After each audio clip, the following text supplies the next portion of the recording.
बड'फा उपेन्द्रनाथ ब्रह्म बर'नि बिफा बिथाङा जोंनि समनि ग्रेटेस्ट सासे आइडियलग आरो भिजनारि सासे दैदेनगिरि लिडार बिथांनि 69 दिनै जोनोम सान आरो बे जोनोम सानखौ दुलाराय बर' फरायसा आफादा बिथांनि रुंसारि जानायनि उनाव फरायसा सान हिसाबै जोङो फालिबोदों आरो दुलाराय बर' माहारिया बे फरायसा सान बड'फानि जोनोम सानखौ बिखायाव बजबनानै बोसोरफ्रोमबो 31 मार्चखौ खुंबोदों आरो फालिबोदों। दिनै जोङो 69थि बे जोनोम सानखौ जोङो फालिदों। बड'फानि बर' हारिनि फारसे जिखिनि हाबा मावलांनाय आरो बड'फाया बर' हारिनि जि मोनसे सान्थौ आरो सानस्रि जोंनो होनानै गालांबाय हारिनि थामोन्था रैखाथि हारिनि सिनायथि आरो दुलाराय बर' फरायसा आफादनि आफादगिरि महरै 1986 मायथाइयाव रौता कनफारेन्सआव बिबान लानायनि उनाव 4 बोसोरनि गेजेरावनो 1990 मायथाइनि 1 मेसिम जि समसिम बड'फाया गोथाङै थांनानै दङमोन। बर' आन्दलन आलादा रायजोनि आन्दलन आरो बर'नि मोनफ्रोमबो गामि आरो न'खर ओनसोलाव थांनानै भारताव थानाय बुहुमाव थानाय आसाम आरो आथिखालनि बड'लेण्डआव थानाय बर'फोरनि मोनफ्रोमबो थावनियाव थांनानै जि मोनसे फोजाखांनायनि जि जातीयताबाद जातीय चेतना आरो हारिनि थामोन्था रैखाथि आरो सिनायथिनि अस्तित्वनि जे मोनसे थासारि दङमोन बे मबिलाइजेसननि गेजेरजों दिनै बर' हारिया बुहुमाव जोङो खौसेयै थांना थानो थाखाय साहस गोहो बोलो जों मोनबाय आरो बड'फानि लिभ एन्ड लेट लिभ जि मोनसे पपुलार स्ल'गान दङमोन बुहुमनि बर'फ्रा खौसे जानांगौ खौसेनि सोमावसारनायनि गेजेरजों जोङो खौसे जानांगौ बे जे हाबाफारि बे गोरलै नङामोन आरो जथेस्थ स्ट्रागोल अबस्ट्राकोल जथेस्थ लाइफ एन्ड डेथ माने डु अर डाइनि सिटुवेसनाव बड'फाया बै समाव बे दानि सम नङा 1986 मायथाइनिफ्राय 1987 मायथाइयाव आलादा रायजो बड'लेण्डनि दाबि आरो 1990 मायथाइसिम बिथाङा जिखिनि रिभलिउसनारि गणतान्त्रिक सान्तिपुर्ण अहिंसा मोन्थोरजों बिथाङा जे हाबा मावबाय बे जोंनि थाखाय अरायबो मोनसे सानस्रि आरो सान्थौ आरो बिथांनि जे मोनसे आदर्श बे आदर्शखौ जों अरायबो दिनै गोसोखाङो आरो बेखौ गोथाङै जों फोथांनानै लाखिनांगोन। दा बेखायनो बड'फानि बे गोलाव समनि बे हाबा मावनायनि गेजेरजों दुलाराय बर' माहारिया जि मोनसे दिनै आथालाव सफैबाय बे आथालाव दिनै बड'फाया बेखिनि हाबाफारिखौ मावामोनब्ला बा बड'फा नाय बेक्तित्वआ जुदि बर' हारियाव जोनोम जायामोनब्ला सुबुङा जोनोम जायामोनब्ला बर' हारियानि इयुना थारैनो जोंनि मोन्दांथियाव बे मोस्लेर जागौमोन आरो बिथांनि बे मेंनो रोङै जिरायनाय गैयै थाद'नाय गैयै हाबा मावनायनि थाखाय दिनै बर' हारिया मोनसे नङा मोननै नङा मोनथाम राजनैतिक आरो संबिधानिक BAC BTC आरो BTR गणतान्त्रिक आन्दलन हाथियार आन्दलन गुबुन गुबुन माने समाव गुबुन गुबुन माने बिथिंजों सोमावसारनायनि गेजेरजों दिनै बर' हारिया बे मोनसे अधिकारखौ दिनै मोनफैबाय। BTR 6 सिडुल काउन्सिलाव आसामाव बर'फ्रा दिनै बर' कसारि वेलफेयार अट'नमास काउन्सिलाव आरो लोगोसेनो कार्बि आंलं डिमा हासाव आरो गुबुन गुबुन ओनसोलाव दिनै माने बर' रावखौ गावनि बिमानि राव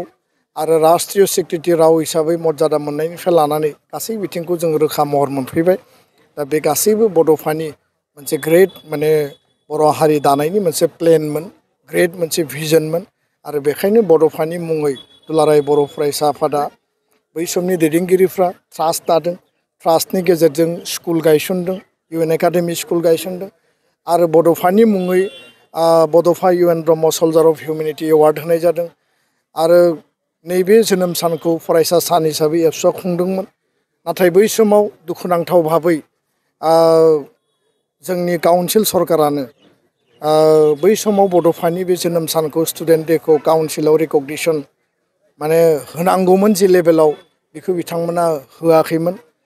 उननि समाव 2020नि उनाव प्रमद बर'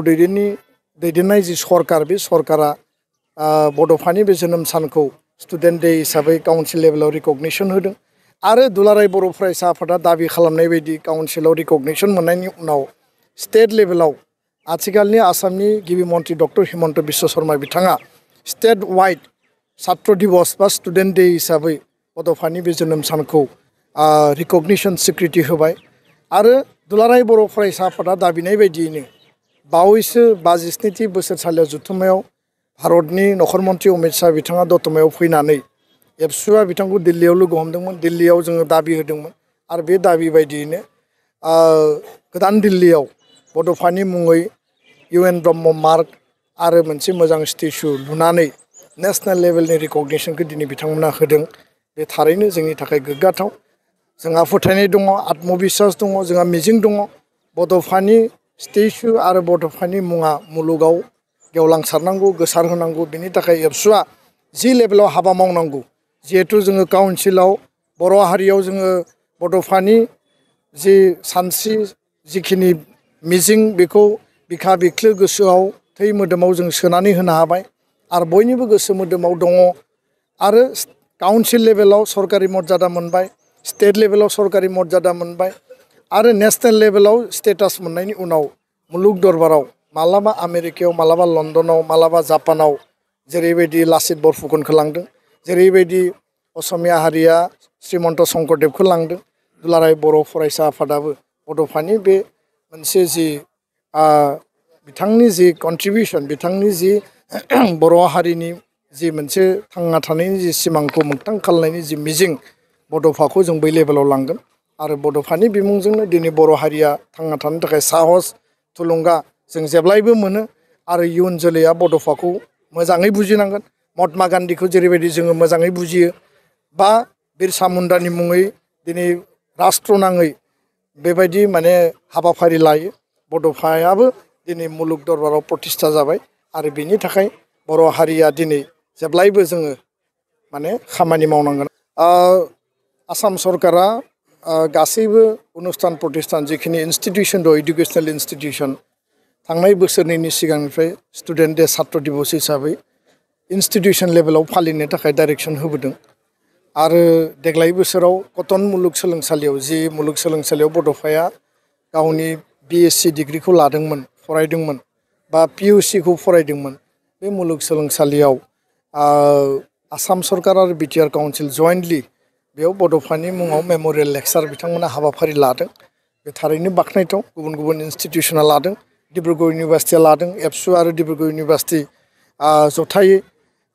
दसे उनाव जोङो क'क्राझार गभर्नमेन्ट कलेज आरो बिथांमोननि स्टुडेन्ट इउनियना लानाय हाबाफारियाव लेक्सार सेसनाव जों बाहागो लागोन दा बिदिनो जेराव जाय जेरैबायदि एरेन्जमेन्ट खालामदों बड'फानि मुङै बड'फाखौ मान होनानै बिथांखौ मोजाङै बुजिनाय प्रसार खालामनाय मिथिहोनायनि हाबाफारिखौ लादों आं बयनिसिमबो धन्यबाद बावदों बड'फा उपेन्द्रनाथ ब्रह्मनि मुङै ट्रास्ट आरो एबसु जथायै बानजायनायाव बिथांनि जिउ जारिमिन हिस्ट्रि लाइफ स्केच आरो डकुमेन्टारि बानायनायनि थाखाय थांखि लादों आरो बे हिस्ट्रिया ओंखारोबा बे हिस्ट्रिखौ बिथा खालामनानै सिनेमा बानायनायनि खोथायाबो प्लेनिंआव दङ दा बेखायनो गिबियाव हिस्ट्रिखौ लिरनाय जागोन फुल बे जारिमिन सोरजिनाय जागोन बिनि उनाव बिनि बिथा आधार खालामनानै सिनेमा तयार खालामनायनि खामानिया सोलिगोन गोजोन्थों सार दुलाराय बर' फरायसा आफादा जिहेतु एकर्ड सिगनेटरि आरो बारग' NDB बिथांमोनाबो एकर्डआव साइन खालामदोंमोन दा बिथांमोना वेलफेयार एस'सियेसन दानानै लादों BTR सरकाराव आसामाव एकर्ड सिगनेटरिफ्रा दिनै राजनितिक भाबै खामानि मावनानै दङ दा जोंनि एबसुनि जि दाबि बारग' NDB बिथांमोननि दाबि आरो खावलायनाय BTR सरकार आसाम सरकार आरो भारत सरकारजों रायज्लायनानै मोनसे प्लेनिं आरो पलिसिनि गेजेरजों जि NIA नि केस सेन्ट्रेल लेभेलाव थानायनि उनाव जिहेतु बियो मोनसे नेशनेल लेभेलनि इनभेस्टिगेसन एजेन्सि बिथांमोना जेब्लाबो गावसोरनि रुल्स गावसोरनि गाइडलाइन मथे खामानि मावो दा जोंनि खोथाया जाहैबाय जे बे मोनसे जातीय आन्दलनमोन बे मोनसे पलिटिकेल राइट्सनि थाखाय मुभमेन्टमोन आरो बे मुभमेन्टनि जिहेतु एग्रिमेन्ट जाबाय जिहेतु एकर्ड जाबाय पिस मोनसे एस्टाब्लिशमेन्ट खालामनाय जाबाय बेयाव कुनु आर्म्सनि सिटुएसन बा थासारिबो गैलिया दा बेखायनो कुनु कारनाव NIA केस जाबसिननाय आरो एनआइनि आधाराव जेलाव दोननायनि कुनु खोथा गैया बे बाथ्राखौ जोङो जुक्ति होबोदोंमोन आरो जुक्ति होनाय दाबिनाय बायदियै भारत सरकारा एनआइनि जेसेबां केस दंमोन माने दिल्लीयाव नेशनेल लेभेलाव बे केसखौ स्टेट गभर्नमेन्टनो समजायनानै होनायनि थाखाय थांखि लादों आरो स्टेटनो हेन्डअभार खालामनाय लोगो लोगो आसाम सरकारा बा आसामनि जि माने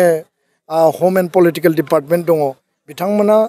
जोंजों सावरायगोन आरो जोंनि दाबिया बेनो जे एनआइनि केसखौ ड्रप खालामनांगौ उइथड्र खालामनांगौ आरो एनआइनि केसनि आधाराव जायफोरा जेलाव दङ बिथांमोनखौ लांदां अख्राङाव लाबोनांगौ दा बे जोंनि दाबि बायदिनो बे हाबाफारिया सोलिगासिनो दङ अफिसियेलि जोङो खोब खम समनि गेजेराव एनआइनि केसा स्टेटआव फैफिननायनि नटिस बा अर्डारखौ जोङो मोनगोन होननानै जोंहा फोथायनाय दं गोजोन्थों